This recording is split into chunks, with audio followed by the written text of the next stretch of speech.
الرحمن الرحيم الحمد لله رب العالمين وبه نستعين ولا حول ولا قوة إلا بالله العلي العظيم وصلى الله على نبينا محمد وعلى آله وصحبه وسلم أما بعد السلام عليكم ورحمة الله وبركاته الحمد لله นะครับพี่น้องที่รักที่มีเกียรติทุกท่านนะครับก็ขอขอบคุณขอชุกรต่ออัลลอฮฺซุบฮานะฮูวะตะอาลานะครับอันดับแรกนะที่ได้มีโอกาสมาพูดคุยพี่น้องนะครับในวันจันทร์คืนนี้นะซึ่งในทุกๆวันจันทร์อินชาอัลลอฮ์นะครับเราก็จะบรรยายในเรื่องของเนื้อหาเรื่องราวของอิสลามนะครับพี่น้องเอาตอบสลามพี่น้องนะครับวะอะลัยกุมุสสลามเราะห์มะตุลลอฮ์วะบะเราะกาตุฮ์ทุกท่านนะครับอัลฮัมดุลิลละห์เรานัดกันนะครับคืนนี้20:30นะครับใครที่ต้องการนะครับอยากจะฟังเรื่องราวในค่ำคืนนี้นะครับของมัสยิดอัดดัจญาลนะครับลานะตุลลอฮ์อะลัยฮินะครับเราคืนนี้ตามสัญญาตามนัดกันไว้นะครับว่าผมจะมาเล่าเรื่องราวของดัจญาล1ฟิตนะห์บททดสอบที่รุนแรงที่สุดต่ออุมมะห์ท่านนบีศ็อลลัลลอฮุอะลัยฮิวะซัลลัมนะครับพี่น้องนะครับบททดสอบที่รุนแรงที่สุดต่อบรรดามุมินผู้ศรัทธานั่นคือมัสยิดอัดดัจญาลคืนนี้เราจะฟังเรื่องราวของดัจญาลว่าคือตัวอะไรและบททดสอบที่รุนแรงที่ว่ามันรุนแรงแค่ไหนนะพี่น้องอินชาอัลลอฮ์นะครับก็ตอบสลามพี่น้องกันอีกครั้งนะครับวะอะลัยกุมุสสลามวะเราะห์มะตุลลอฮ์วะบะเราะกาตุฮ์นะครับอินชาอัลลอฮ์น่าจะชัดนะครับทุกเครือข่ายนะครับทุกเครือข่ายขอบคุณมากครับอย่าซากุมุลลอฮ์ค็อยรอนนะพี่น้องที่ละหมาดอิชาเรียบร้อยแล้วนะครับช่วงนี้ไม่ได้ไปไหนเดินทางนะครับก็อินชาอัลลอฮ์ฟังกันนะครับชัดนะซีต้าสันนิทั้งหมดนะครับอัลฮัมดุลิลละห์อินชาอัลลอฮ์เดี๋ยวคืนนี้ได้รับฟังกันนะตอนนี้พี่น้องเข้ามาผมก็ขออนุญาตทักทายก่อนนะครับสัก2 นาทีนะชอบฟังเรื่องดัจญาลครับอัลฮัมดุลิลละห์แล้วก็วันจันทร์หน้าอินชาอัลลอฮ์นะครับเรื่องที่ผมจะพูดต่อไปนั่นคือเหตุการณ์เมื่อดวงอาทิตย์ขึ้นทางทิศตะวันตกเราจะพูดเรื่องนั้นอีกนะครับในวันจันทร์หน้ารับฟังนะครับอินชาอัลลอฮ์นะเมื่อดวงอาทิตย์ขึ้นทางทิศตะวันตกอาทิตย์หน้าวันจันทร์หน้าผมจะพูดเรื่องราวตรงนี้นะครับอะไรจะเกิดขึ้นในวันที่ดวงอาทิตย์ขึ้นทางทิศตะวันตกแล้วเมื่อวันที่ดวงอาทิตย์ขึ้นทางทิศตะวันตกนั่นน่ะวันนั้นเกิดกิยามะฮ์เลยใช่หรือไม่หรือหลังจากวันนั้นอีกกี่ปีอินชาอัลลอฮ์เดือนหน้าวันจันทร์หน้าเราจะฟังนะครับในเรื่องราวเมื่อดวงอาทิตย์ขึ้นทางทิศตะวันตกประตูเตาบัตก็จะถูกปิดและอะไรจะเกิดขึ้นความน่ากลัวความโกลาหลในวันนั้นจะเป็นยังไงอินชาอัลลอฮ์วันจันทร์หน้าเราจะได้รับฟังรับชมกันนะครับคืนนี้ผมขออนุญาตเราจะคุยกันเรื่องของดัจญาลก่อนนะครับตอนนี้20:00ตอนนี้36 นาทีเอาแล้วนะพี่น้องพร้อมหรือยังครับที่เราจะฟังไปด้วยกันนะเรื่องราวของอัลมาซีฮ์อัดดัจญาลนะครับพี่น้องเรื่องราวของดัจญาลนะครับเราพี่น้องพร้อมไหมฮะเราจะไปด้วยกันในค่ำคืนนี้นะครับอะลัยกุมุสสลามเราะห์มะตุลลอฮ์วะบะเราะกาตุฮ์ทุกท่านครับอัลฮัมดุลิลละห์ก็ขอบคุณมากนะครับคืนนี้เราจะฟังแล้วผมขออนุญาตเราจะใช้ภาษาที่แบบบ้านๆที่สุดให้เข้าใจง่ายที่สุดฟังแบบไม่ต้องสงสัยอะไรมากๆที่สุดนะเราคุยกันแบบบ้านๆนะวันนี้เราก็เลยเวลาบายานไลฟ์อินโฮมแอทโฮมผมก็จะแต่งตัวบ้านๆแบบนี้นะครับเอาแล้วนะครับพี่น้องทำเลยพี่น้องพร้อมนะครับพร้อมกันแล้วเราจะไปพร้อมกันเลยนะครับเรื่องราวของดัจญาลนะบิสมิลลาฮิรเราะห์มานิรเราะฮีมอัลฮัมดุลิลลาฮิวัสศอลาตุวัสสลามอะลารอซูลิลลาฮิอีกครั้งพี่น้องครับดัจญาลพี่น้องครับพี่น้องที่รักที่มีเกียรติทุกท่านดัจญาลเนี่ยเรายอมรับอันดับแรกว่าดัจญาลไม่ใช่ยินดัจญาลไม่ใช่ชัยฏอนดัจญาลไม่ใช่สัตว์แต่ดัจญาลเนี่ยอุลามะกล่าวว่ารอจุลุนเป็นคนหนึ่งเป็นผู้ชายคนหนึ่งนะครับเป็นคนนะพี่น้องดัจญาลเป็นคนนะและเป็นคนที่สืบเชื้อสายเนี่ยมาจากยะฮูดีพี่น้องแสดงว่าดัจญาลเราเข้าใจประการแรกก่อนว่าเป็นมนุษย์นะเป็นมนุษย์และเป็นมนุษย์เนี่ยเป็นมนุษย์เหมือนเราในความเป็นมนุษย์นะครับพี่น้องแต่แตกต่างในเรื่องลักษณะอะไรต่างๆเนี่ยเดี๋ยวเราจะเล่ากันในรายละเอียดต่อไปแต่ผมว่าอันดับแรกเป็นมนุษย์และก็เป็นสืบเชื้อสายของเขาเนี่ยเป็นพวกยะฮูดีครับพี่น้องที่รักดัจญาลท่านนบีศ็อลลัลลอฮุอะลัยฮิวะซัลลัมตลอดจนหลักการชะรีอะห์อิสลาม ในหะดีษครับพี่น้องท่านนบีได้สอนและบอกเราว่ามาบะอัซัลลอฮุมินนบีอิลลาอันซะรอฮุไม่มีนบีท่านใดที่อัลลอฮฺซุบฮานะฮูวะตะอาลาส่งมายังดุนยาเนี่ยนะพี่น้องนอกจากนบีทุกท่านจะเตือนอุมมะของตัวเองเกี่ยวกับเรื่องดัจญาลหมดเลยดัจญาลน่ากลัวมากฟิตนะห์ดัจญาลยิ่งใหญ่มากบรรดานบีบรรดาอัมบิยะทั้งหมดพี่น้องครับตั้งแต่ท่านนบีอาดัมอะลัยฮิสสลามจนถึงท่านนบีมุฮัมมัดศ็อลลัลลอฮุอะลัยฮิวะซัลลัมทั้งหมดเตือนประชาชาติของแต่ละคนให้ระวังในความอันตรายและการหลอกลวงของดัจญาลหมดทุกนบีเลยพี่น้องนี่กำลังจะบอกว่าฟิตนะห์ดัจญาลไม่ใช่อันตราย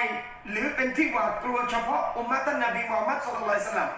แต่มันเป็นที่หวาดกลัวและเป็นสิ่งที่ต้องระวังในนบีทุกสมัยเลยนี่สิ่งที่หวาดกลัวและน่ากลัวมากถ้าไม่น่ากลัวจริงๆนบีจะไม่เตือนกันทุกนบีแบบนี้แน่นอนพี่น้องที่รักนี่เป็นเรื่องน่ากลัวมากและท่านนบีศ็อลลัลลอฮุอะลัยฮิวะซัลลัมได้กล่าวในหะดีษเนี่ยบอกว่าสามประการเมื่อใดสามประการนี้เกิดขึ้นลายันฟะอุนัฟซันอีมานุฮาอีมานของแต่ละชีวิตจะไม่ยังประโยชน์ใดๆเลยเมื่อสามอย่างเหตุการณ์นี้เกิดขึ้นพี่น้องระวังนะครับเกิดสามเหตุการณ์นี้เมื่อไรใครจะรับอิสลามวันนั้นอัลลอฮ์จะไม่รับการรับอิสลามของเขาเกิดเหตุการณ์สามอย่างนี้เมื่อไรใครยังไม่เตาบัตอัลลอฮ์จะไม่รับการเตาบัตไม่รับเขาเรียกว่าการเปลี่ยนแปลงตัวเองอีหม่านศรัทธาของเขาผมจะพูดได้ชัดง่ายกว่านี้เกิดเหตุการณ์สามอย่างนี้เมื่อไรใครจะมาศรัทธาต่ออัลลอฮ์ในวันนั้นอัลลอฮ์จะไม่รับการศรัทธาของเขาเลยแม้แต่เสี้ยวทุลีเดียวหนึ่งเหตุการณ์นั้นก็คือว่าเมื่อดวงอาทิตย์ขึ้นทางทิศตะวันตกเหตุการณ์นี้อินชาอัลลอฮ์ผมจะพูดในวันจันทร์หน้าสองเหตุการณ์เมื่อมีสัตว์ชนิดหนึ่งที่มันจะออกมาและมันจะคุยกับมนุษย์ได้นี่คืออาลามัตวันกิยามะฮ์ผมก็จะคุยต่อไปอินชาอัลลอฮ์และสามนั่นคือเหตุการณ์เมื่อดัจญาลเป็นน้องที่รักออกมาเนี่ยใครที่ไม่อีมานและจะมาอีมานในวันนั้นท่านนบีบอกว่าลายันฟะอุนัฟซันอีมานุฮาอีมานแต่ละชีวิตจะไม่ยังประโยชน์ใดๆเลยในชีวิตของแต่ละคนในวันนั้นนี่คือสิ่งที่น่ากลัวและตักเตือนจากท่านนบีศ็อลลัลลอฮุอะลัยฮิวะซัลลัมพี่น้องนบีเตือนเรื่องดัจญาลคุยเรื่องดัจญาลความน่ากลัวของดัจญาลจนท่านหญิงไอชาร้องไห้จนท่านหญิงไอชาร้องไห้นี่ท่านหญิงไอชาเนี่ยภรรยาท่านนบีนะครับพี่น้องท่านหญิงไอชาบอกว่าเดี๋ยวเขาถูกนะครับฉันได้เข้าไปหาท่านนบีศ็อลลัลลอฮุอะลัยฮิวะซัลลัมในวันหนึ่งและฉันก็ร้องไห้ท่านนบีถามท่านหญิงไอชาว่ามายุบกี้เจ้าร้องไห้ทำไมไอชาใครทำให้เจ้าร้องอะไรทำให้เจ้าร้องไห้ท่านหญิงไอชาบอกว่าฉันนึกถึงเรื่องราวของดัจญาลแล้วฉันก็ร้องไห้อีมานระดับท่านหญิงไอชายังกลัวฟิตนะห์ดัจญาลและอีมานแบบกระจอกแบบผมแบบท่านเนี่ยเราจะไม่วิตกเรื่องดัจญาลบอกเป็นไปไม่ได้เป็นน้องที่รักสิ่งเรื่องราวของดัจญาลรุนแรงและเลวร้ายมากๆมันเป็นช่วงวินาทีเดียวที่จะทำให้คนคนหนึ่งเป็นกาเฟรหรือเป็นมุมินในวินาทีเดียวพี่น้องนี่คือปูพื้นฐานอันดับแรกว่าเรื่องดัจญาลเป็นเรื่องที่มุสลิมทุกคนต้องตระหนักมุสลิมทุกคนต้องระวังมุสลิมทุกคนต้องเตือนลูกมุสลิมทุกคนต้องบอกลูกหลานให้ระวังฟิตนะห์ดัจญาลให้มากๆนี่คือสิ่งที่บรรดาอัมบิยะนบีทั้งหมดเตือนลูกหลานของเขาเตือนประชาชาติของเขาหมดเลยนะนี่ของปูพื้นฐานแรกนี่คือความน่ากลัวพี่น้องต่อมาครับพี่น้องที่รักเมื่อเรารู้แล้วว่าดัจญาลเนี่ยเมื่อออกมาเมื่อใดอีหม่านไม่ยังประโยชน์ของแต่ละชีวิตดัจญาลฟิตนะห์ของมันบททดสอบที่มันจะสอบมนุษย์เนี่ยที่อัลเลาะห์จะสอบผ่านไอตัวดัจญาลเนี่ยรุนแรงมากและเรามาดูต่อมาพี่น้องในเรื่องแล้วดัจญาลคือใครลักษณะเป็นยังไงเหมือนผมเกริ่นให้พี่น้องฟังในช่วงแรกเมื่อกี้นะครับว่าดัจญาลเป็นคนนะบางคนจะแปลไปบอกว่าดัจญาลเป็นทีวีบ้างอะไรอันนั้นคือการวิเคราะห์ตีความหมายไปกันเองนะเหมือนคนสมัยก่อนก็จะบอกดัจญาลเนี่ยก็คือโทรทัศน์พี่น้องถ้าดัจญาลอันตรายแค่โทรทัศน์พี่น้องท่านหญิงไอชาไม่ต้องร้องไห้หรอกครับถ้าดัจญาลอันตรายแค่ทีวีนะซอฮาบะห์ไม่กลัวหรอกครับพี่น้องซอฮาบะห์เนี่ยนะฟังนบีคุยเรื่องดัจญาลจนซอฮาบะห์จนรู้สึกว่าดัจญาลเนี่ยมันแอบอยู่หลังต้นอินทผลัมแถวๆนั้นนั่นเอง คือความกลัวมากดัจญาลเป็นคนนะครับและนะซับสืบไปเนี่ยพี่น้องมันเป็นพวกของสายยะฮูดีนะฮะยะฮูดีดังนั้นเมื่อเป็นยะฮูดีพี่น้องนิสัยหรือลักษณะแรกนะที่ท่านนบีศ็อลลัลลอฮุอะลัยฮิวะซัลลัมได้บอกกับอุมมะของท่านจำไว้เลยพี่น้องดัจญาลลักษณะของมันบอกอัลซีมุรรอสมันจะเป็นคนที่ศีรษะเนี่ยนะพี่น้องมันจะใหญ่มากนะครับเป็นคนที่มีศีรษะใหญ่นะศีรษะเนี่ยจะโตมากและศีรษะโตไม่เท่าไหร่นะคืออันนั้นหนึ่งอย่างแล้วนะครับศีรษะเนี่ยอันดับแรกผมจะบอกศีรษะจะใหญ่มากนะครับและผิวสีของดัจญาลมันจะมีสีออกลักษณะสีแดงพี่น้องครับนะครับมันออกจะเป็นแนวสีแดงพี่น้องผิวจะออกเป็นตัวแดงๆแบบนั้นนะครับพี่น้องนี่คือผิวของดัจญาลละนะตุลลอฮ์อะลัยฮินะครับดัจญาลจะออกเป็นผิวสีแดงแบบนั้นและดัจญาลจะมีผมที่หยิกมากนะดัจญาลเนี่ยมีผมที่หยิกมากและมีหน้าผากที่กว้างพี่น้องดัจญาลเนี่ยหน้าผากจะกว้างแล้วก็จะมีผมหยิกมากผิวจะออกเป็นสีดำแดงนะครับพี่น้องน่าเกลียดทุกอนุน่าเกลียดทุกอนุพี่น้องลองนึกแล้วกันถ้าเราเจอคนแบบนี้อย่าว่าแต่คบเป็นเพื่อนเลยนะยืนใกล้ๆเรายังกลัวนะผมหยิกมากและหน้าผากดัจญาลจะกว้างมากนะครับผิวมีสีดำแดงและขาของดัจญาลมันจะโก่งพี่น้องขานะครับท่านนบีศ็อลลัลลอฮุอะลัยฮิวะซัลลัมได้บอกว่าขาดัจญาลเนี่ยมันจะเป็นลักษณะโก่งลงมานะพี่น้องขาโก่งเคยเห็นคนขาโก่งใช่ไหมครับดัจญาลจะเป็นขาโก่งแบบนี้นะมัตูบนะไอเนและมันจะถูกเขียนระหว่างคิ้วของมัน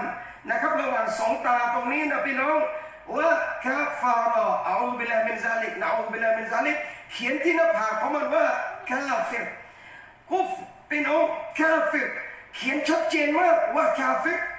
พี่น้องสัญลักษณ์เลวร้ายชัดขนาดนี้เนี่ยเชื่อหรือไม่ยังมีคนที่ตามมันยังมีคนที่หลงไหลมันยังมีคนที่เชื่อว่าดัจญาลเป็นอัลลอฮ์เป็นพระเจ้ายอมตามมันพี่น้องดูอะไรทำให้ดัจญาลหลอกคนจนชนิดที่ว่าคนเชื่อว่าเป็นอัลลอฮ์เดี๋ยวเราจะฟังต่อไปพี่น้องนี่คือฟิตนะที่เลวร้ายมากเขียนว่ากาเฟตที่หน้านะครับพี่น้องและดัจญาลมันมีตาที่บอดฉะนั้นดัจญาลไม่ได้มีตาเดียวนะครับพี่น้องในบางคนครับพี่น้องเวลาเห็นการ์ตูนบางการ์ตูนนะครับที่มันมีตาเดียวขึ้นมาเวลาเราดูในกราฟิตี้บางชิ้นเป็นหน้าคนแล้วมีตาเดียวตรงกลางแบบนี้ว่านี่คือดัจญาลสัญลักษณ์มันใช่ไหมบอกไม่ใช่ดัจญาลไม่ได้มีตาเดียวนะพี่น้องดัจญาลมีสองตาแต่ตาข้างหนึ่งของมันนั้นเขาเรียกว่ามันจะบอดอยู่หนึ่งข้างพี่น้องในบางรายงานบอกว่าข้างขวาบางรายงานบอกว่าข้างซ้ายเอาเลยครับพี่น้องจะขวาจะซ้ายแต่มีข้างหนึ่งที่บอดท่านนบีศ็อลลัลลอฮุอะลัยฮิวะซัลลัมจึงบอกไอ้ตาที่บอดข้างนั้นนะพี่น้องมันเหมือนกับลูกเกดนะครับนะครับเขาบอกรจุลคือเป็นชายที่มีตาบอดหนึ่งข้างพี่น้องตัวดำแดงผมหยิกหย่อยเลยนะฮะแล้วเดินขาโกงแล้วดัจญาลเนี่ยนะเป็นคนที่อัลลอฮฺซุบฮานะฮูวะตะอาลาสร้างมันมาเนี่ยตัวมันใหญ่มากตัวใหญ่จริงๆพี่น้องมีซอฮาบะห์เคยเจอดัจญาลมาแล้วท่านหนึ่งเดี๋ยวผมจะเล่าเหตุการณ์นี้ว่า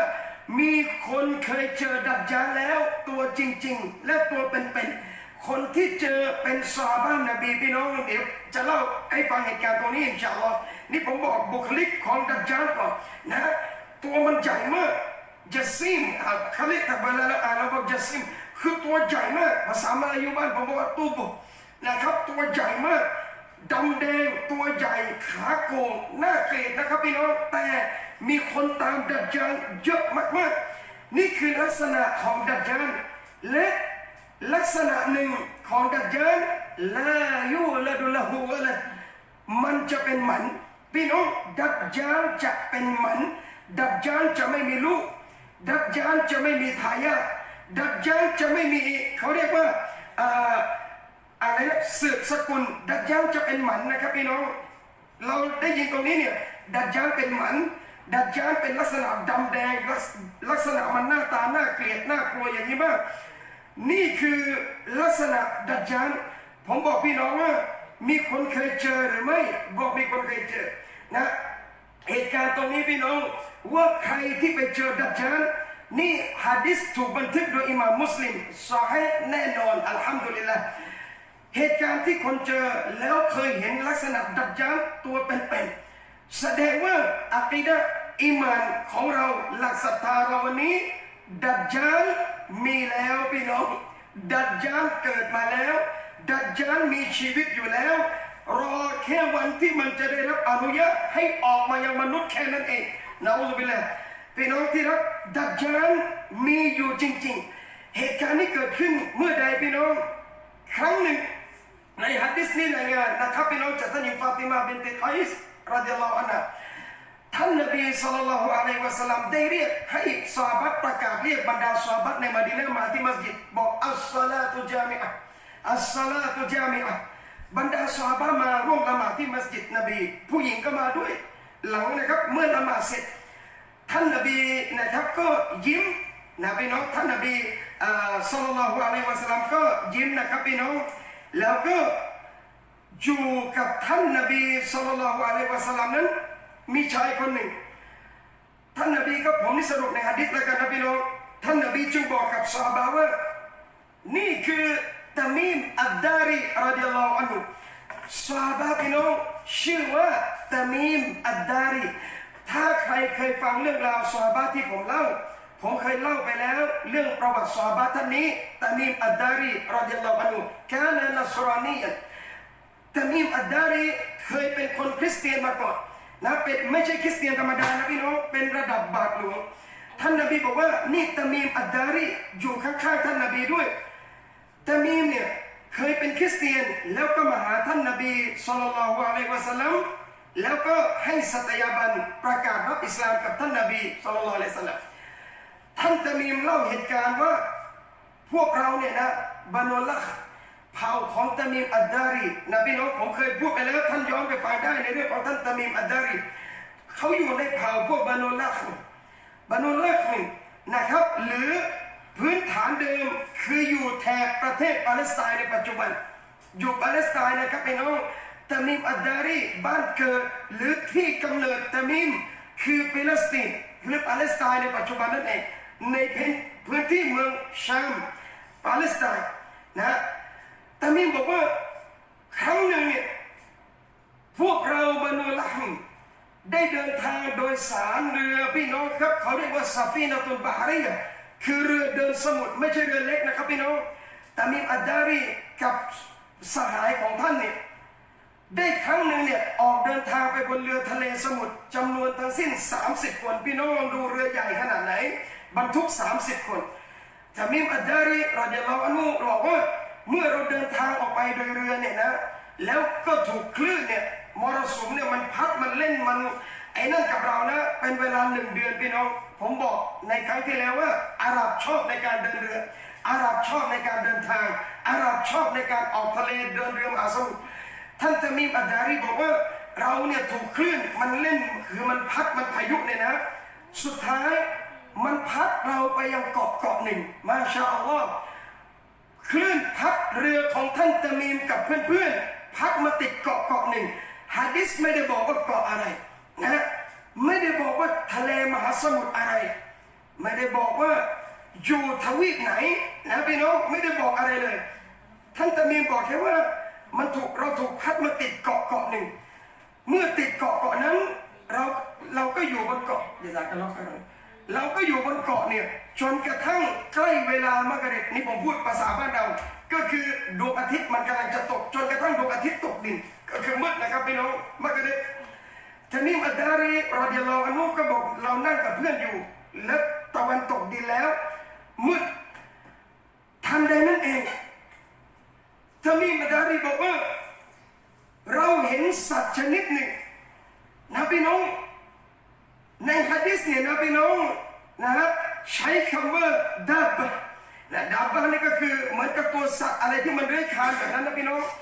วิ่งออกเดินออกมาหาเราเนี่ยพวกเราตกใจมากแต่มีอัดดารีกับพวกเนี่ย30 คนตกใจมากเพราะไอ้ตัวนี้ที่วิ่งออกที่ออกมาหาเราเนี่ยมันมีขนปกคลุมตั้งแต่หัวจนเท้าโดยเราไม่รู้เลยว่าอันไหนข้างหน้าและอันไหนข้างหลังมองไม่เห็นตาปิดหมดเลยพี่น้องลองนึกเลยกันพี่น้องถ้าเป็นเรานั่งอยู่ที่มืดๆกับพวกติดเกาะอยู่แล้วอยู่ๆมีสัตว์ประเภทนี้วิ่งออกเดินออกมาหาเราก็ต้องอินนาลิลลาห์แต่มีบอกว่าไอ้เล็กหายนะเป็นแก่เจ้าถามว่าเจ้าคือตัวอะไรพี่น้องแต่มีถามนะครับว่าเจ้าคือตัวอะไรเนี่ยตักดีอัลลอฮ์ให้มันพูดได้พี่น้องมันบอกกับตามีมอัดดารินะครับพี่น้องบอกว่าอันจัสซาสฉันเนี่ยคือชื่อว่าจัสซาสนะพี่น้องบอกฉันเนี่ยจัสซาสบอกว่าฉันเนี่ยคือจัสซาสท่านตามีมจึงถามว่ามันจัสซาสอะไรคือจัสซาสมันไม่ได้ตอบอะไรพี่น้องมันบอกแค่ว่าโอ้พวกท่านเอ๋ยตอนนี้เนี่ยมีคนที่อยู่ในถ้ำเนี่ยอยากพบพวกท่านมาชาอัลลอฮ์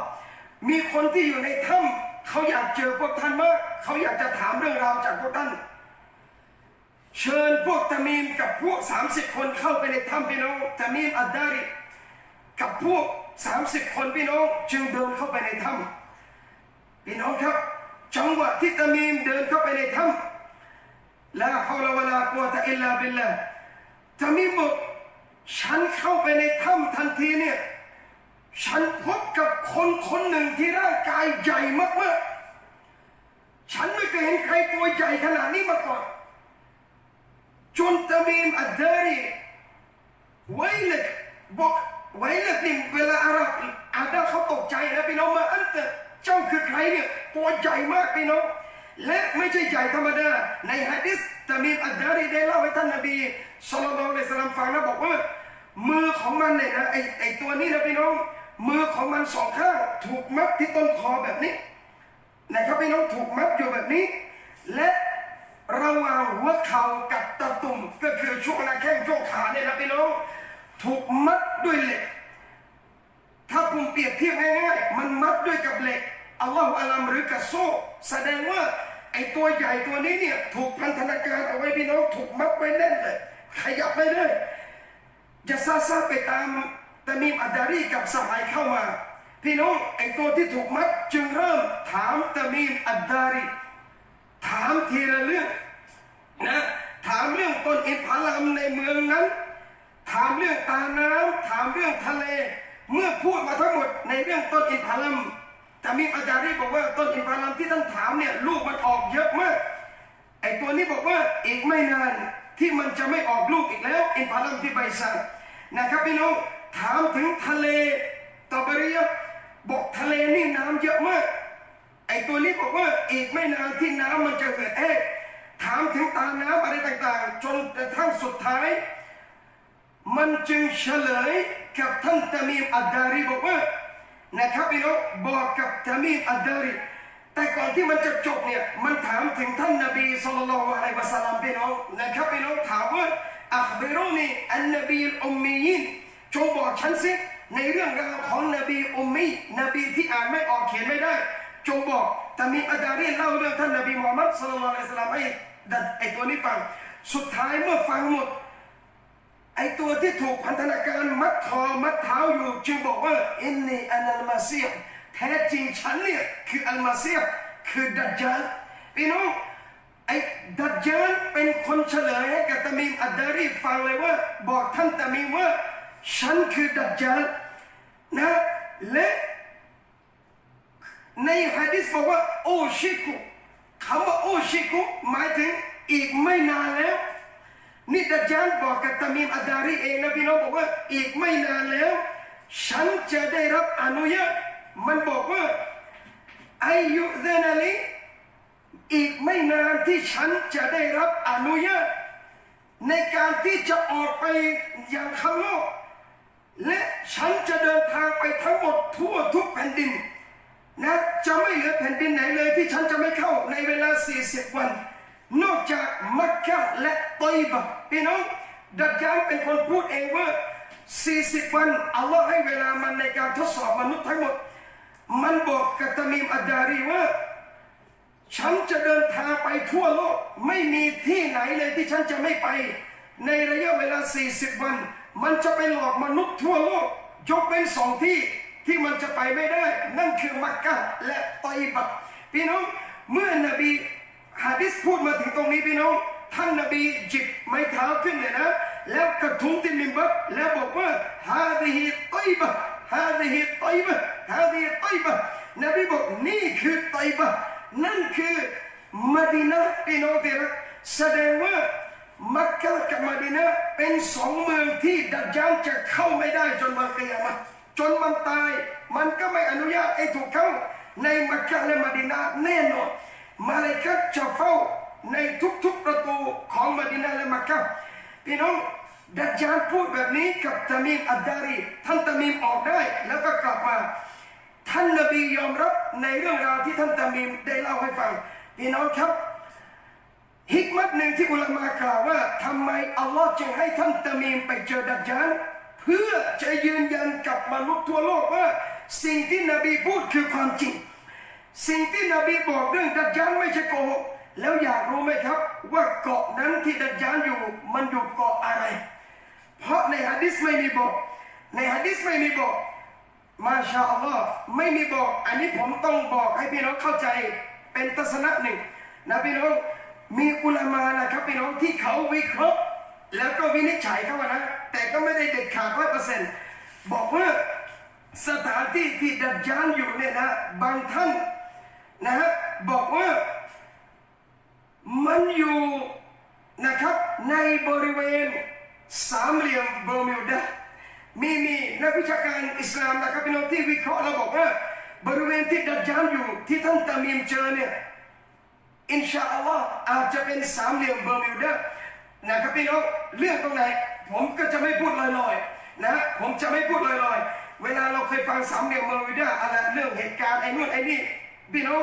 แต่นี่ไม่ใช่หะดีษนี่คือการวินิจฉัยของอุลามะนะครับพี่น้องนี่คือความวินิจฉัยของนักวิชาการอาจจะตรงก็ได้หรือไม่ตรงก็ได้มันดูให้ชัดพี่น้องนี่ผมเอาแผนที่ให้ท่านดูแล้วกันนะอันนี้หนังสือนะครับพี่น้องอ้างอิงนิฮายะตุลอาลัมนะครับพี่น้องของเชคอาริฟีได้เขียนเอาไว้เล่มนี้ดีมากผมจะให้ท่านดูนะพี่น้องว่าอุลามะวิเคราะห์เนี่ยไม่ใช่เดาๆนะไม่ใช่เดาๆนะครับพี่น้องเขาวิเคราะห์และประกอบแผนผังแผนภูมิเนี่ยนะพี่น้องอาจจะไม่ชัดสามเหลี่ยมที่ท่านเห็นเป็นสามเหลี่ยมตรงนี้คือสามเหลี่ยมเบอร์มิวดานะฮะส่วนที่วงกลมสีแดงตรงนี้นะครับพี่น้องที่รักที่มีเกียรตินะฮะวงกลมสีแดงตรงนี้นะฮะพี่น้องอันนี้โคราซานนะครับอันนี้โคราซานนะครับพี่น้องซึ่งโคราซานเนี่ยตามหลักการอิสลามนะพี่น้องตามหลักฐานมันจะเป็นจุดที่ดัจญาลปรากฏตัวและออกมา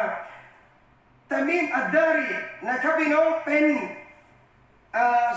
ซอฮาบะห์ก่อนนั้นเป็นคริสเตียน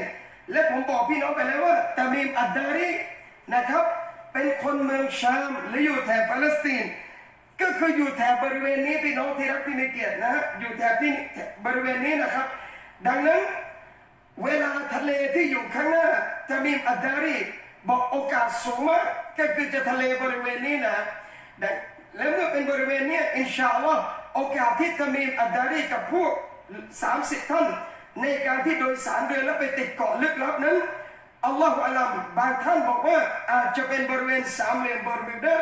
ที่ดัจญาลอยู่แต่ผมบอกพี่น้องว่าอันนี้นี่ไม่ใช่หะดีษแต่เป็นการวินิจฉัยของนักวิชาการในแผนภูมิและแผนผังนะครับพี่น้องแผนที่อัลลอฮฺอัลลัมจะอยู่เกาะไหนไม่สำคัญเท่ากับว่าตอนนี้มันมีแล้วตอนนี้มันเกิดขึ้นแล้วดัจญาลมีแล้วรอแค่วันถูกอนุญาตที่มันจะออกไปแค่นั้นเองดัจญาลเตรียมตัวทุกวินาทีในการที่จะออกมาหลอกมนุษยชาติอัลลอฮ์ให้เวลามัน40 วันพี่น้อง40 วันขณะนี้ดัจญาลอยู่ถูกมัดบันทนาการทั้งมือและขาไม่สามารถเดินไปไหนได้เลยโอ้ชิคุอายุเท่านั้นนะครับดัจญาลบอกว่าเกือบแล้วที่ฉันจะได้รับอนุญาตให้ออกไปนะพี่น้องหะดีษนี้ถูกเล่า แต่มีเล่าให้ท่านนบีศ็อลลัลลอฮุอะลัยฮิวะซัลลัมได้เล่าให้กับบรรดาซอฮาบะห์ฟังเอาละฮะเมื่อดัจญาลอยู่ตรงนี้จะอยู่เกาะใดอัลลอฮฺอาลัมนะจะอยู่จุดไหนที่เป็นที่แน่นอนอัลลอฮฺอาลัมไม่ได้ถูกกล่าวไว้อย่างชัดเจนนะไม่ได้ถูกกล่าวไว้อย่างชัดเจนแต่สิ่งที่ชัดเจนดัจญาลจะออกมาแน่นอนแล้วเมื่อไหร่ครับพี่น้องที่จะถึงเวลาที่ดัจญาลออกมาพี่น้องที่รักท่านนบีศ็อลลัลลอฮุอะลัยฮิวะซัลลัมบอกเรานะครับว่าดัจญาลเนี่ยมันจะออกมาตอนที่คนลืมมันดัจญาลมันจะออกมาที่วันที่มนุษย์ทั้งหมดเนี่ยลืมอันซิกริฮิอัลมานาบิรวันที่มนุษย์ทั้งหมดจะไม่พูดถึงมันบนมิมบัรพี่น้องครับวันที่มันทั้งหมดที่มนุษย์ทั้งหมดจะไม่พูดถึงมันบนมิมบัรก็คือว่าวันที่มนุษย์อ่อนแอเรื่องศาสนาวันที่มนุษย์ถอยห่างออกจากศาสนาวันที่มนุษย์ทิ้งเรื่องราวอิสลามวันที่มนุษย์หลงกับดุนยาวินาทีนั้นดัจญาลจะออกมาพี่น้องที่รักดัจญาลจะไม่ออกมาในขณะที่มนุษย์เข่งศาสนาในขณะที่มนุษย์อยู่กับศาสนาท่านนบีศ็อลลัลลอฮุอะลัยฮิวะซัลลัมบอกตรงนี้นะพี่น้องบอกกับซอฮาบะห์นะครับบอกว่าลาอันนัดดัจญาลนะครับขารจฟีซะมานิกุมนะครับพี่น้องถ้าดัจญาลเนี่ยมันออกมาในเวลาสมัยของพวกท่านเนี่ยนะณตอนนี้เนี่ยนะครับเอากรรมกรศ็อลลัลลอฮุอะลัยฮิวะซัลลัมลามาตุสบิยานเด็กๆของพวกเราบรรดาเด็กๆเนี่ยจะเอาเขาเรียกจะเคลื่อนมันทันทีแสดงว่านะครับอัลกุรอานศ็อลลัลลอฮุอะลัยฮิวะซัลลัมถ้าดัจญาลออกมาในสมัยซอฮาบะห์เนี่ยทุกคนจะรู้หมดเลยว่านี่คือดัจญาลแล้วก็เด็กแม้กระทั่งเด็กๆก็จะรู้ว่าดัจญาลก็จะเอาเคลื่อนมันทันทีไม่อันตรายแต่ดัจญาลจะออกมาในวันที่มนุษย์เพิกเฉยกับศาสนาวันที่มนุษย์ไม่สนใจศาสนาวันที่มนุษย์ไม่เอาแล้วเรื่องอิสลามพี่น้องวันนั้นตอนที่มนุษย์หลงลืมวินาทีนั้นพี่น้องดัจญาลจะออกมาทันทีอัลลอฮ์ให้มันออกมาจังหวะที่เราทิ้งศาสนานะครับพี่น้องวันอีอัลลอฮ์เป็นละเรียกร้องลูกๆหลานมุสลิมเอาใจใส่ศาสนาพี่น้องอย่าหลงกับดุนยาจงให้เวลากับศาสนาให้มากเพื่อเขาจะได้รู้และเท่าทันกับดัจญาลดังนั้นดัจญาลมันจะออกมาตอนนั้นพี่น้องแต่ก่อนที่มันจะออกมาอัลลอฮฺซุบฮานะฮูวะตะอาลาทดสอบพี่น้องที่รักครับ3 ปีก่อนดัจญาลจะออกนะปีแรกอัลลอฮฺจะให้ฝนเนี่ยนะครับพี่น้องห้ามฝนจะตกเนี่ยออกตกมาแค่1/3เท่านั้นนะครับพี่น้องถูกห้าม1/3แสดงว่าตกมานิดเดียวปีหนึ่งพี่น้องฝนจะเริ่มน้อยลงนะเมื่อปีที่2อัลลอฮฺจะห้ามฝนอีก2/3พี่น้องแสดงว่าฝนจะลดน้อยลงไปเรื่อยๆอากาศแห้งแล้งแผ่นดินต้นไม้ไม่มีงอกต้นไม้งอกน้อยมากจนกระทั่งปีที่3ก่อนที่ดัจญาลจะออกอัลลอฮฺจะไม่ให้ฝนตกบนโลกนี้แม้แต่หยดเดียวอัลลอฮฺจะไม่ให้ต้นไม้ขึ้นจากพื้นดินแม้แต่ต้นเดียวปี3 ปีจะแห้งแล้งมากๆเขาใช้คำว่าชะดาอิดนั่นคือรุนแรงอดอยากผู้คนจะอดอยากมากๆผู้คนจะหิวมากๆวันนี้เราโควิดนะพี่น้องเราไม่ได้ออกไปทำงานเรามีกินบ้างไม่มีกินบ้างเรายังบ่นกันอุตลุดเลยพี่น้องที่รักเรายังลำบากแต่วินาทีที่ดัจญาลออกมาก่อนที่มันจะออก3 ปีก่อนนั้นอัลลอฮ์จะให้แห้งแล้งหมดเลยพี่น้องนะครับจะไม่ให้มีต้นไม้ขึ้นแม้แต่ต้นเดียวไม่ให้ฝนตกแม้แต่หยดเดียวบรรดาสัตว์ปศุสัตว์ทั้งหมดไม่มีน้ำนมให้คนจะอดอยากมากนะครับอัลลอฮ์ศ็อลลัลลอฮุอะลัยฮิวะซัลลัมเมื่อคนอดอยากมากซอฮาบะห์ถามนบีว่าแล้วมนุษย์วันนั้นจะอยู่กันยังไงยารอซูลุลลอฮ์เราจะกินอะไรกันท่านนบีจึงบอกว่ามุสลิมนะครับพี่น้องท่านนบีบอกว่าอัตตะฮลีลวัตตักบีรวัตตะอะไรวัตตัสบีฮ์วัตตะฮมีดมุสลิมจะอยู่ในวันนั้นไม่มีอะไรกินแต่มุมินจะมีชีวิตอยู่ได้ด้วยกับการตัสบีฮ์ด้วยกับการกล่าวอัลฮัมดุลิลลาห์อัลลอฮฺอักบัรซุบฮานัลลอฮ์นะครับพี่น้องอัลฮัมดุลิลลาห์ลาอิลาฮะอิลลัลลอฮ์มุสลิมจะมีสิ่งที่หล่อเลี้ยงชีวิตเขาได้ด้วยกับการซิกรุลลอฮ์ด้วยกับการ การซิกรุลลอฮ์พี่น้องที่รักวันที่ไม่มีอาหารวันที่ไม่มีน้ำวันที่อดอยากทั้งโลกเราจะรอดด้วยกับการตะลีลลาอิลาฮะอิลลัลลอฮ์อัลลอฮฺอักบัรนะครับซุบฮานัลลอฮ์อัลฮัมดุลิลลาห์เราจะรอดด้วยกับการซิกรุลลอฮ์มุมินจะมีชีวิตอยู่อิ่มด้วยกับการซิกรพี่น้องนั่นคือความอดอยากมากจนกระทั่งครบ3 ปีพี่น้องที่รักที่มีเกียรติอัลลอฮฺซุบฮานะฮูวะตะอาลาจึงอนุมัติให้ดัจญาลออกมาทำงานทันทีวันอิยาซุบิลลาห์เมื่อดัจญาลออกมาตรงนี้แหละครับพี่น้องที่รักที่มีเกียรติ40 วันเวลาของมันท่านนบีศ็อลลัลลอฮุอะลัยฮิวะซัลลัมได้บอกให้เราทราบว่า40 วันที่มันจะออกมาทำงานในการหลอกลวงผู้คนวันแรกที่มันออกจะมีความยาวเท่ากัน1 ปีพี่น้องที่รักลาฮาวลาวะลากุวะตะอิลลาบิลลาห์มันมีความยาวเท่ากัน1 ปีวันที่2จะยาวเท่ากับ1 เดือนวันที่3จะยาวเท่ากับ1 อาทิตย์และหลังจากนั้นก็จะเป็นวันปกติทั่วไป40 วันดัจญาลจะไปทั่วและไปยังไงพี่น้องละฮูไฮมาในหะดีษท่านนบีศ็อลลัลลอฮุอะลัยฮิวะซัลลัมบอกว่าวะละฮูไฮมาดัจญาลมันจะขี่ลานะครับพี่น้องดัจญาลจะขี่ลาแต่เป็นลาชนิดที่ว่าเอาapa ni ma baina udhunayhi นะครับลาตัวที่ดัจญาลขี่เนี่ยนะระหว่างความกว้างระหว่าง2 หูของลาตัวนี้เนี่ย40 ذراعا มันกว้างเท่ากับ40 ศอกแสดงว่าเฉพาะกะโหลกลาอย่างเดียวนะพี่น้องความกว้างของกะโหลกระหว่างหู2 หูเนี่ยก็คือตรงหัวเนี่ยมันกว้างออกไปเนี่ย40 ศอกพี่น้องตัวใหญ่มากลาที่ดัจญาลขี่คือลาตัวนี้ในการไปหลอกลวงมนุษย์ทั้งหมดมันจะไปยังไงท่านนบีบอกว่ามันจะไปเหมือนก้อนเมฆที่ลมพัดไปและจะมียะฮูดีที่จะตามดัจญาล70,000 คนพี่น้องไอ้พวกนี้แหละที่จะรบกับมุสลิมในยุคสุดท้าย70,000 ยะฮูดที่จะตามไปสมุนดัจญาลตามไป70,000 คนของยะฮูดีทุกคนจะถือดาบหมดเลยพี่น้องนี่คือกองทัพสุดท้ายที่จะรบกับอุมมะฮ์อิสลามนะครับพี่น้องแต่ผมบรรยายไปแล้วในเรื่องนี้ผมเลยบอกว่าดัจญาลจะออกมาแล้วมันจะไปทั่วทุกมุมโลกลาฮาวลาวะลากุวะตะอิลลาบิลลาห์อัลลอฮ์มีความสามารถที่จะให้ดัจญาลไปทุกที่เพื่อหลอกมนุษย์ให้กุฟรต่ออัลลอฮ์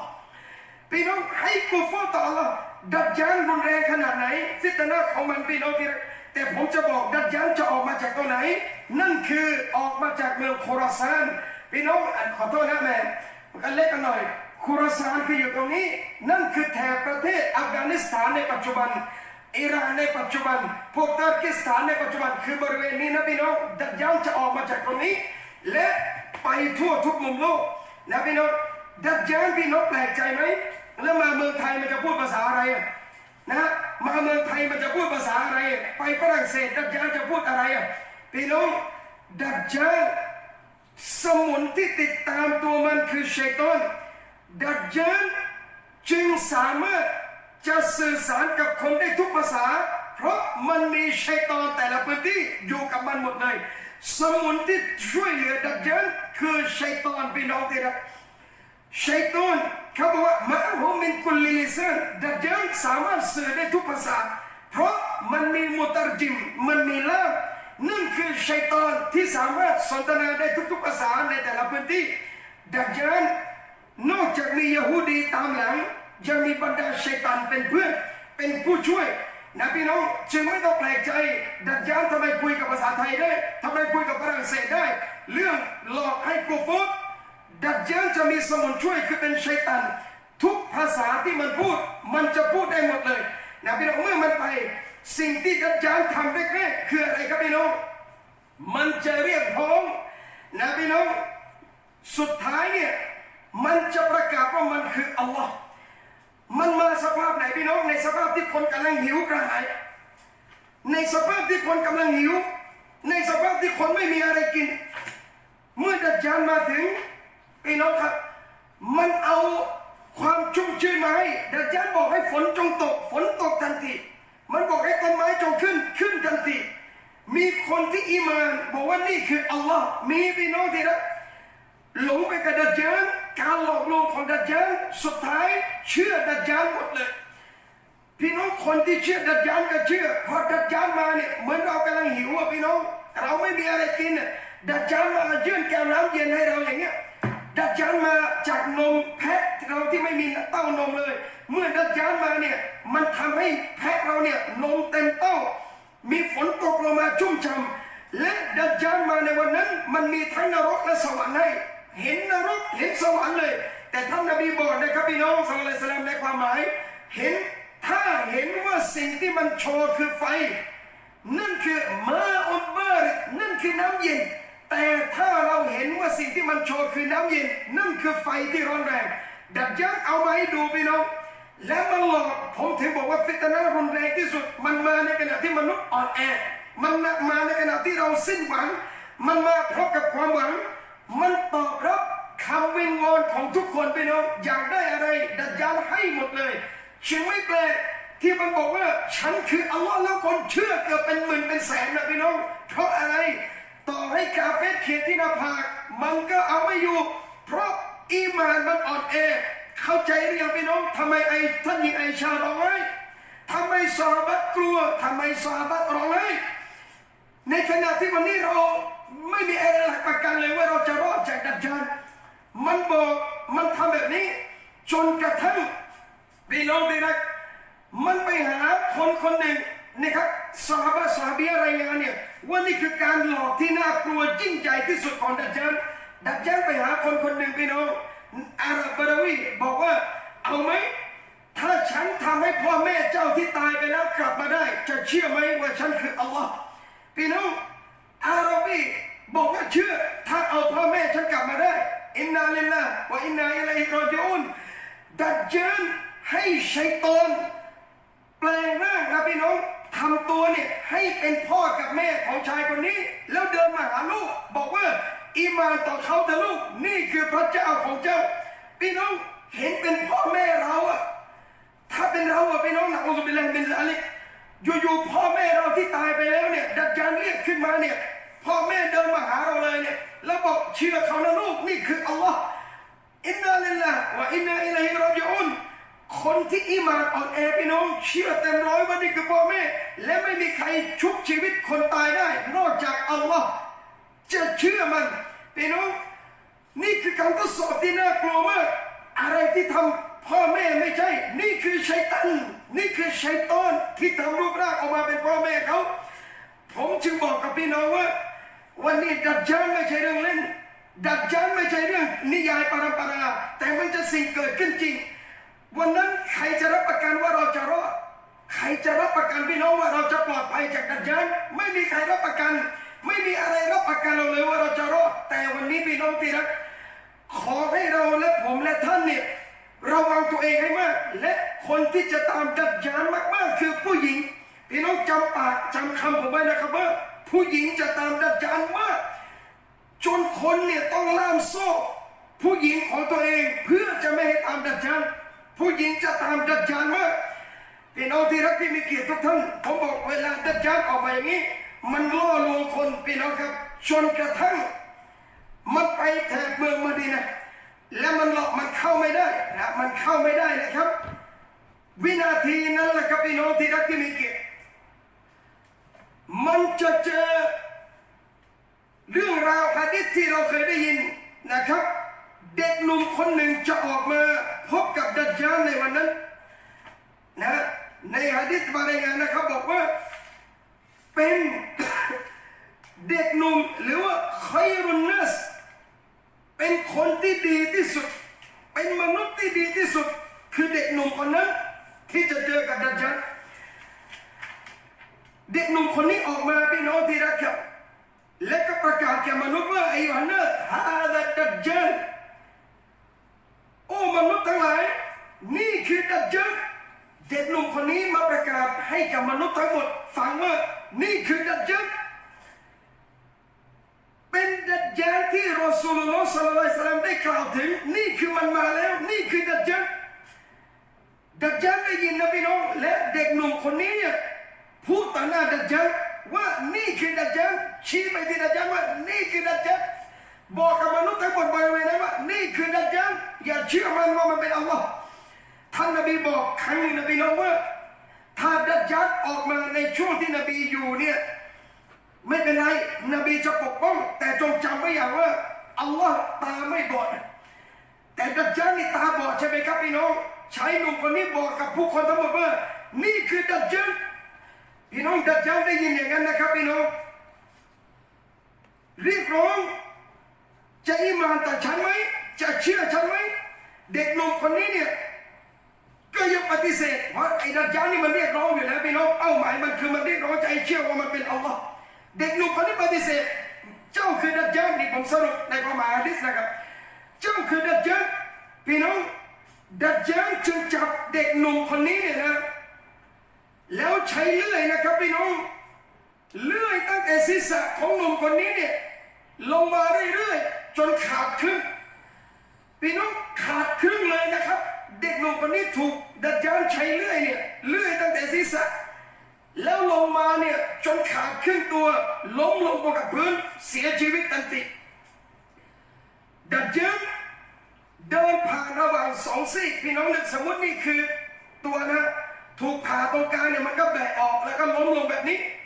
ดัจญาลเดินผ่านตรงกลางนี่เลยพี่น้องเดินผ่านระหว่างศพเลยนะระหว่างสองซีกเนี่ยเดินผ่านแล้วบอกว่าก้มจงลุกขึ้น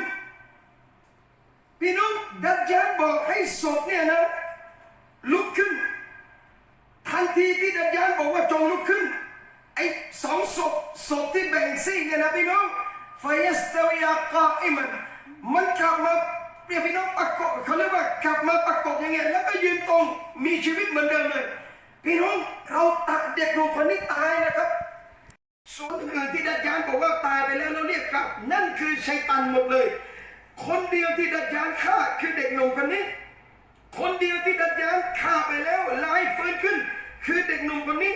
เด็กหนุ่มคนนี้จึงบอกว่ามันทำกับใครไม่ได้อีกนอกจากฉันคนเดียวอย่าคือความหมายคือจงอย่าเชื่อมันนี่คือดัจญาลได้ยินอย่างนั้นพี่น้องสุดท้ายจับมือสองข้างของเด็กหนุ่มจับเท้าสองข้างเด็กหนุ่มแล้วโยนลงไปในไฟพี่น้องผู้คนเห็นนะว่าดัจญาลจับเด็กหนุ่มคนนี้โยนไปในไฟจริงๆลาฮาวลาวะลากุวะตะอิลลาบิลลาฮ์อินนามะอุลกิยบีฟิลญันนะห์แต่นบีบอกแท้จริงเด็กหนุ่มคนนี้ถูกโยนเข้าไปในสวรรค์พี่น้องที่รักลาฮาวลาวะลากุวะตะอิลลาบิลลาฮ์อัลกุรอานกล่าวศ็อลลัลลอฮุอะลัยฮิวะซัลลัมนบีบอกเด็กหนุ่มคนนี้ถูกโยนเข้าไปในสวรรค์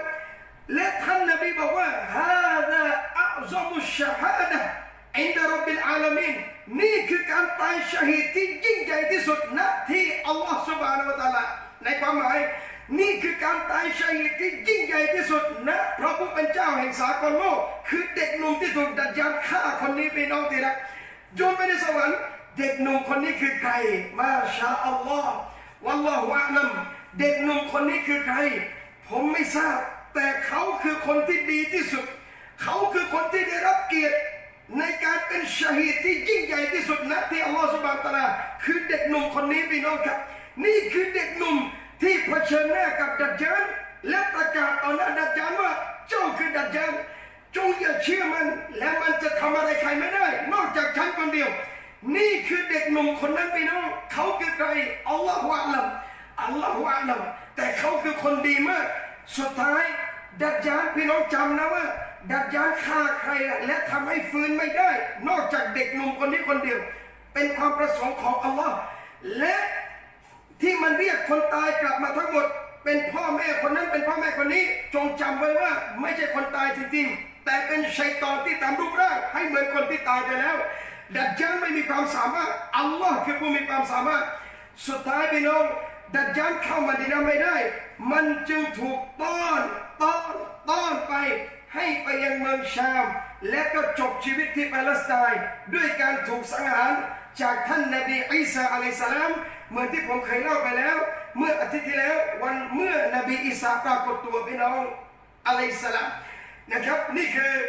เรื่องราวของดัจญาลที่ผมเล่าให้พี่น้องฟังในค่ำคืนนี้อัลฮัมดุลิลละห์อัลฮัมดุลิลละห์พี่น้องที่รักที่มีเกียรติใครที่เพิ่งเข้ามาฟังย้อนหลังแล้วกันนะฟังย้อนหลังเพราะผมฟิลคงย้อนกลับไปไม่ได้นะฮะฉะนั้นเรื่องราวดัจญาลตรงนี้ที่เราเล่าให้ฟังพี่น้องแล้ว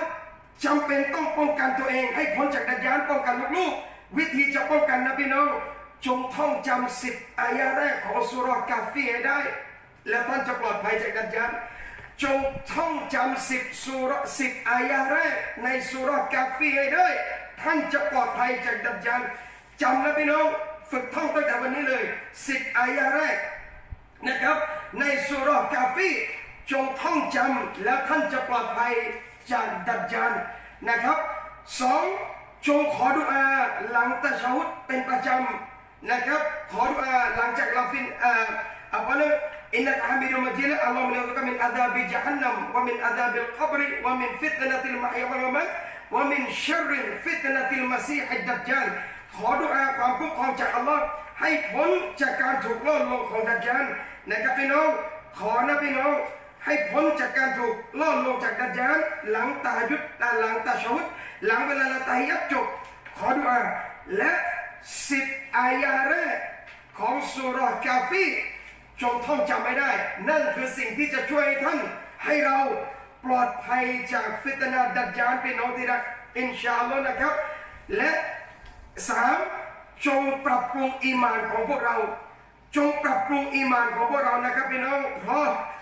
วันนี้เนี่ยสิ่งที่น่ากลัวสำหรับมุสลิมคืออีหม่านที่อ่อนแอ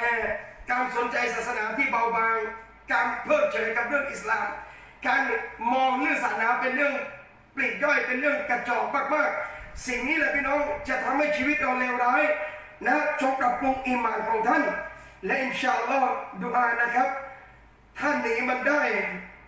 จงหนีแต่ครับและเมืองที่ท่านจะอยู่ได้และปลอดภัยอินชาอัลลอฮ์มักกะและมะดีนะห์นะครับพี่น้องแต่เราอัลลอฮฺวะลัมจะเป็นคนอยู่ในนั้นได้ไหมไม่มีใครทราบแต่ทั้งนี้ทั้งนั้นจงขอดุอาต่ออัลลอฮฺซุบฮานะฮูวะตะอาลาจงอ่านซูเราะห์อะไรนี้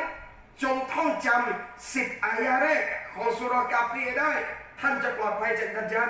ท่องทุกวันนะพี่น้องไม่ต้องทุกวันก็ได้อ่านทุกวันศุกร์และท่านจะจำอินชาอัลลอฮ์